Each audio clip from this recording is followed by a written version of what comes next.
Olá a todos, o meu nome é Rodrigo Lucas e o nome do meu grupo se chama Groove Code. Sejam bem-vindos a essa apresentação. Os integrantes do meu grupo são Michael Alves, William Pereira, Vladimir e Pedro Henrique. Nós iremos falar um pouco de uma das forças do modelo de Potter, dizer o que essa força significa e dar um exemplo dessa força numa situação real. O que nós utilizamos para poder realizar esse trabalho foi o Telegram para se comunicar, o WhatsApp também, o Google Hangout para fazer as chamadas e utilizamos do aplicativo Volcan para poder gravar a tela do nosso PC. O modelo que nós adotamos para a nossa análise foi a ameaça de novos entrantes ou concorrentes. Por que nós escolhemos esses modelos? Verificamos que no mercado o que mais existe são novas empresas com produtos ainda mais tentadores para cada tipo de público ou cliente. Dito isso, é evidente como o mercado tenta sempre impor novidades a seus clientes, e sempre novidade com qualidade, é claro. Então fica claro como a ameaça de novos entrantes se torna cada vez mais presente no mercado de trabalho.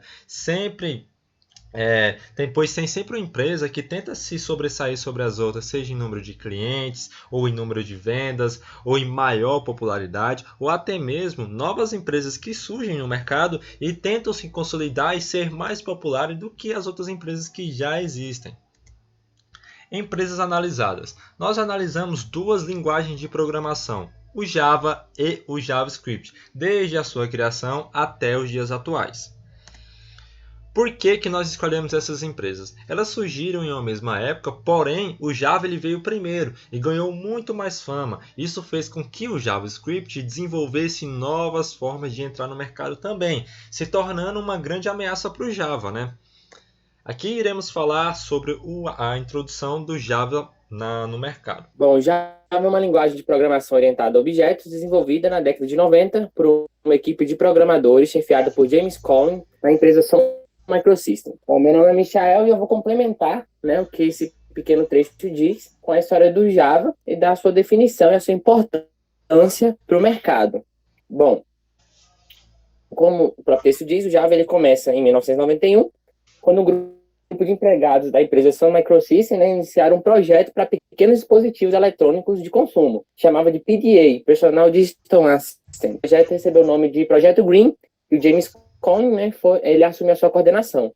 A ideia inicial era que os programadores eles conseguissem criar programas portáteis que pudessem ser executados em diversos dispositivos. Mas essa equipe teria que desenvolver programas específicos para cada um deles, então não seria viável. Daí surgiu a ideia de desenvolver uma espécie de sistema operacional, um interpretador, que permitiria a utilização desses programas pelos mais diversos equipamentos. Ou seja, eles criavam o mesmo bytecode, era interpretado e poderia ser compilado em qualquer tipo de máquina, tendo seu sistema operacional, lógico, E o mesmo código era interpretado em qualquer tipo de máquina, desde que tivesse um pacote Java, JRE ou JDK instalado nele.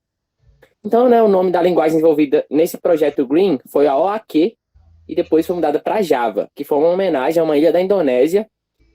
Os americanos importavam café que era consumido pela equipe de James Collins. Até 1994, não havia uma aplicação definida para o Java. Foi quando o Jonathan e o Kneyton criaram um novo navegador para a web que podia executar os escritos em Java, o Applets, batizado de Web Runner. E então, em abril de 2009, a Oracle ofereceu 7,4 bilhões pela aquisição da Sun Microsystem, e a proposta foi aceita, lógico, e essa aquisição da Oracle com a propriedade de vários produtos, incluindo o próprio Java e o sistema operacional Solaris.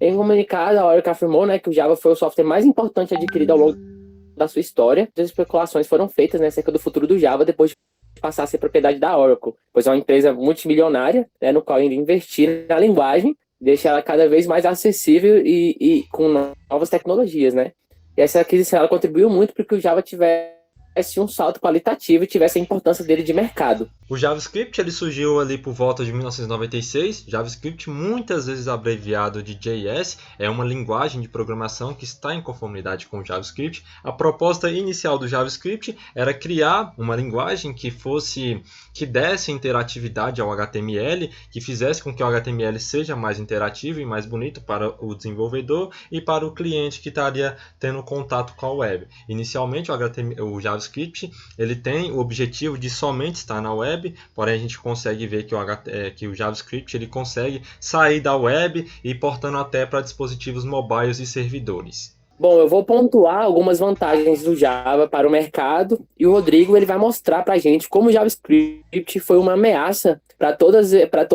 esse causador, né, do Java. O JavaScript trouxe de uma forma assim um pouco mais tecnológica.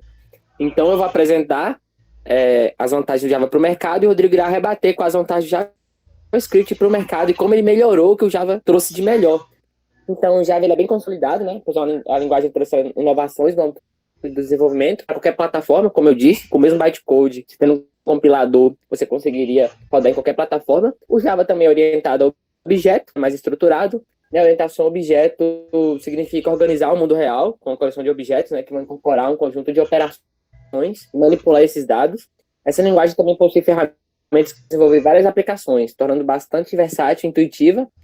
Entre essas ferramentas, vale destacar o Unity, né, que atua na criação de testes unitários, Springs, que permite a chamada de inversão de controle, o Logicalforge-J, que tem o objetivo de facilitar a criação de logs. Então, o Java também é bastante utilizado para o desenvolvimento de aplicações mobile, especificamente para o sistema Android, numa época onde a tecnologia está em alta, né? No caso, hoje, o mercado dos programadores, eles optam muito por tanto web quanto mobile. E, além disso, o Java ele é grátis, né? É uma linguagem free, ela fornece um pacote de desenvolvedor, um pacote, um JDK, e oferece também o JRE, para que ela seja interpretada nas máquinas, né? E disponibiliza diversos frameworks, né? Junto com as suas IDEs. Então, o Java, basicamente, é uma linguagem completa, tanto de parte back-end quanto de front-end. Algumas reclamações sobre o Java tanto na parte de criação web, porque a performance dele é um pouco ultrapassada. E, além disso, o Java é uma linguagem muito complexa, porém muito pesada. Então, essas são algumas reclamações dos desenvolvedores, né, de performance e também, no caso de aceitação mesmo. O JavaScript ele surgiu o primeiro protótipo em maio de 1995, denominado de Mocha, e em dezembro de 1995 nasce o JavaScript, chefiado pela Netscape. A Netscape, em 1994, ele estava criando essa linguagem que desse mais interatividade aos símbolos HTML que já existia na época, como eu já mencionei. E então, em 1995, o Bray H estava criando essa linguagem que ele mesmo batizou de Mocha e logo depois passou a ser chamada de LiveScript. Nessa apresentação aqui, o que eu vou fazer, além de estar mostrando a história do JavaScript, eu vou mostrar o quanto o JavaScript é ameaçador para o Java desde a sua criação até os dias atuais. Ao mesmo tempo, estava nascendo o Java. O Java já tinha ganhado muita força na mídia. O pessoal estava chamando o Java de linguagem do futuro. Como o Michel já disse, o Java ele era muito consolidado na mídia na época que ele estava sendo criado. E até depois que ele foi criado, ele conseguiu se manter líder de mercado. Ele conseguiu se consolidar porque ele facilitava muito a utilização para aplicações desktop. Então, o Java estava muito famoso e muito reconhecido. Foi aí então que a Netscape entrou em ação. Olha só como que os caras foram ninja.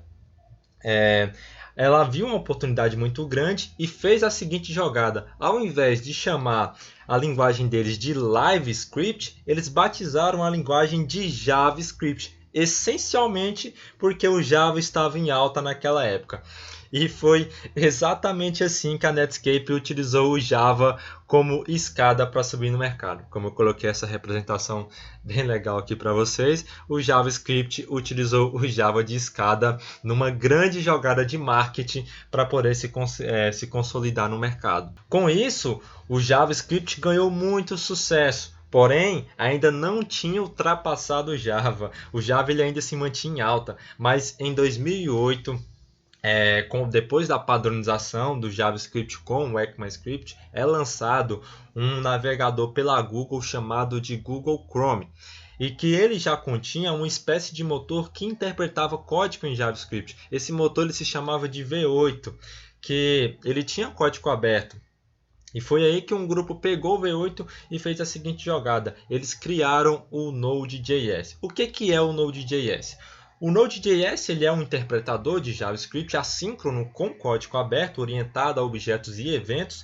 Ele foi criado pelo Ian Delphi em 2009, focado em migrar a programação do JavaScript do cliente front-end, né, para os servidores, criando aplicações de alta escalabilidade, como servidor web, manipulando milhares de conexões e eventos simultâneos, em todo o tempo real, numa única máquina física. Então, como vocês podem evidenciar, o Node.js ele é uma ferramenta poderosa. Agora, o JavaScript ele podia ser interpretado fora do navegador. A grosso modo, o Node.js faz isso. Ele torna o JavaScript independente do navegador. Até então, o JavaScript ele era só interpretado somente pelo navegador. Agora, ele tinha ganhado essa independência e se tornando uma ameaça ainda maior para o Java.